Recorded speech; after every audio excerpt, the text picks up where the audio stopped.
I just got home from a second date. I met this man because he slid in my DMs and he was super nice, and I thought that it would be fun. The first date, I ended up getting really drunk, so I convinced myself that I had a lot of fun. Nope, just drunk. Because in between now and then has been 2 weeks, and he has canceled or like rescheduled our dates 3 times, and I'm like, you know what, dude, like, you seem really busy. I'm good. And he was like, no, tomorrow I'm gonna make it up to you. And I was like, okay. He picks me up and we're supposed to go to Fogo de Chao. Well, first of all, that's a Brazilian place that's known for cutting off meat. I don't eat meat, which I have told him. I was like, whatever. I've never been there before. Maybe they have other things. So I get in the car. He's like, oh, Fogo de Chao's closed. So I'm not really sure where we should go. Let's just drive around until we find a spot. What am I, 15? Finally, we find a spot.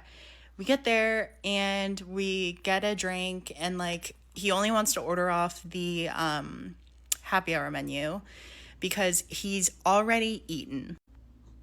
Okay. Then he's telling me a story, and he's telling me a story that his black friend had told him. That's important because he's telling me this story and then he uses the N word. This man is white as fuck. Whiter than me. Paler than me. And I was like, well, did you just say the N word? And he was like, well, I don't normally use that. It's just that that's what my friend said. No.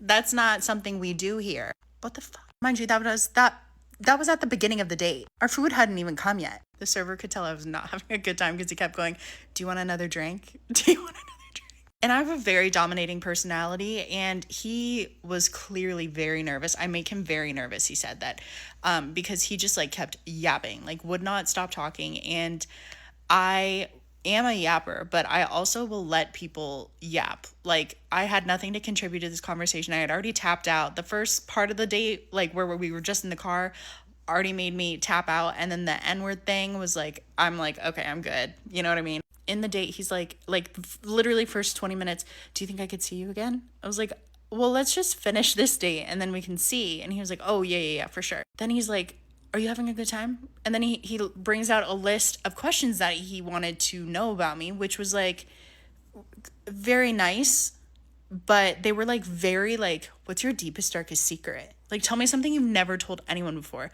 What sort of traumas do you have? I don't know you, okay? And I know what I'm very like, I can't fake my face. So like when you know I'm not into this, like, you know, like he was like, am I making you upset? Like, what's going on? And then he was like nursing his drink. I had 2 glasses of wine and I was like, do you want another one? And he was like, no, it's okay. I was like, oh, you just don't drink very much, huh? And he was like, well, when you're the one paying, like you kind of pay attention to how many drinks you're having. I was like, oh, well, if that's the case, like, I'll just pay for my own drinks. He was like, no, I was just joking. You know me, like, I just joke around. I don't know you. Why would I know that? I don't know who you are. I don't know you. So the bill comes and I gave him my card and I was like, I'll just pay for whatever I got. And the guy was like, okay, which is fine. I know that like that's a thing that people do on dates sometimes, but I just was like annoyed, I guess, that like that was like a thing, like, oh, well, when you're paying attention to the drinks that you're drinking. You invited me out, and we are at a bar that is way less money than Fogo de Chao would have been. That would have been like a 200 plus bill. Then when he's driving me home, because yes, I had this man pick me up, he pulls over like a little bit before the house so we could make out. Let me out of this goddamn car.